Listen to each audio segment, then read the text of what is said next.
Antes de empezar, les recuerdo que si les gusta mi contenido, no duden en suscribirse y dar clic a la campanita para que sepa cuándo volveré a subir videos. Dicho lo anterior, comencemos. El vampirismo, la procedencia del mito, parte 1.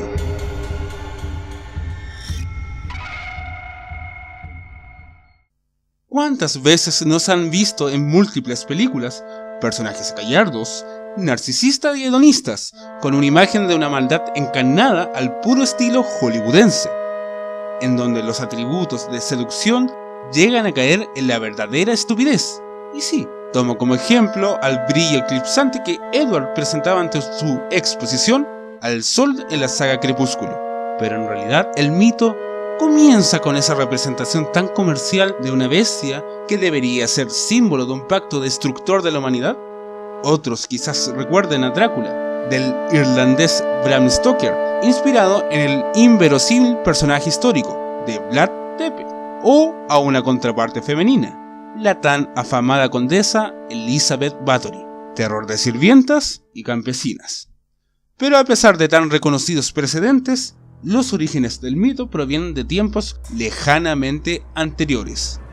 Desde la antigüedad, las leyendas de vampiros o de los atributos asociados a estos han estado presentes en múltiples civilizaciones, debido a que, según la ciencia actual, las enfermedades con pérdida de sangre eran atribuidas a seres diabólicos que atacaban durante la noche en busca de alimento esencial para su supervivencia.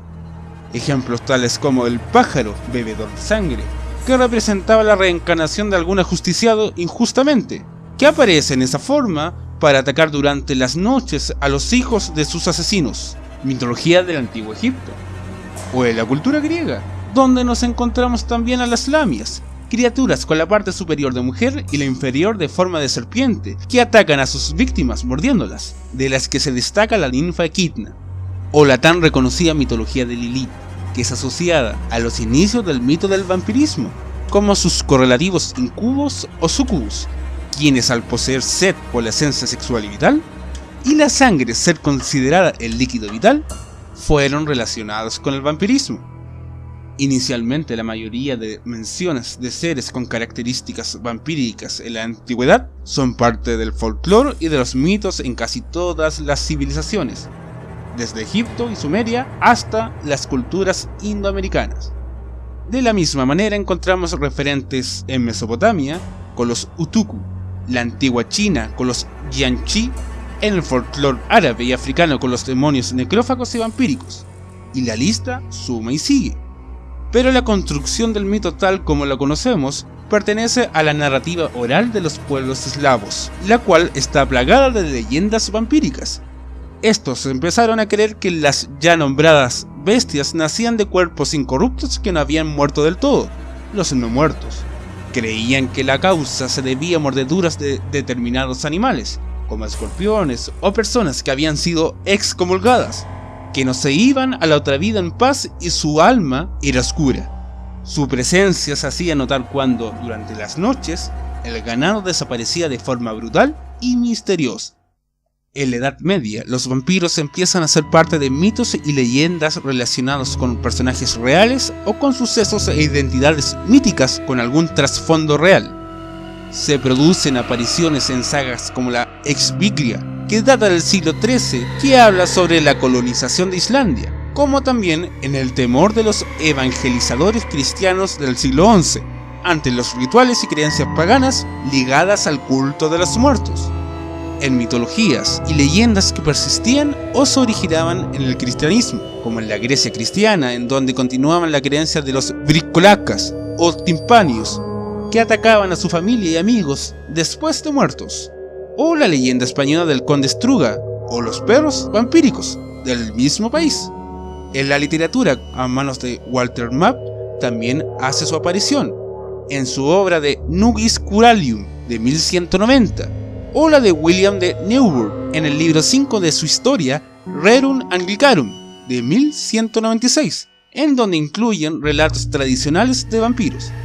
O por último, casos macabros como la leyenda escocesa que se remonta al reinado de Jacobo VI en el siglo XVI, sobre Shawnee Bane, quien conformó una salvaje e incestuosa familia de caníbales y vampiros que asoló la comarca de East Lothian durante 25 años, hasta que fueron descubiertos en la cueva en que vivían y ajusticiados en Late Walk.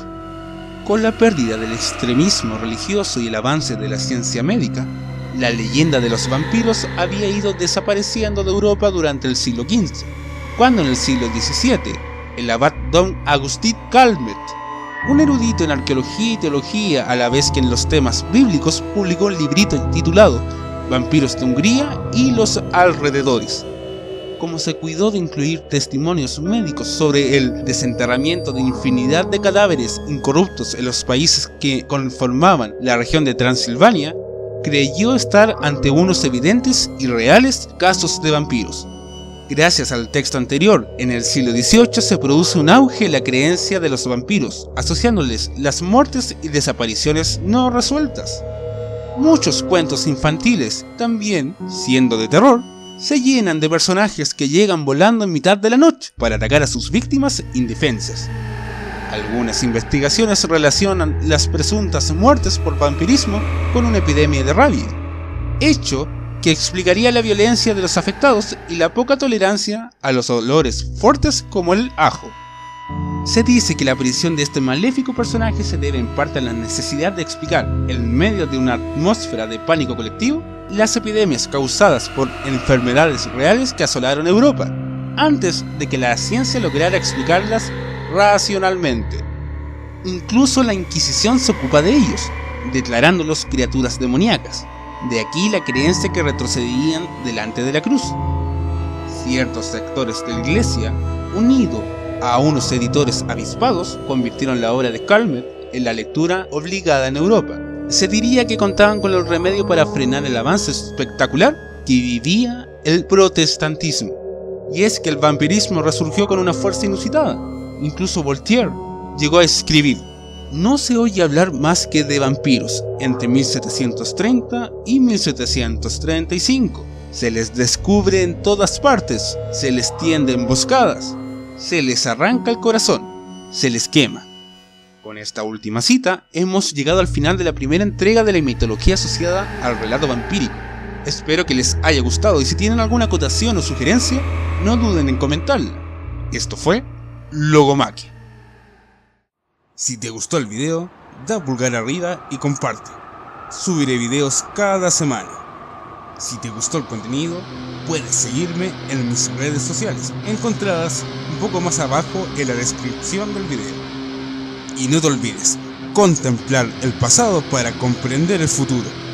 Esto fue Logomaquia.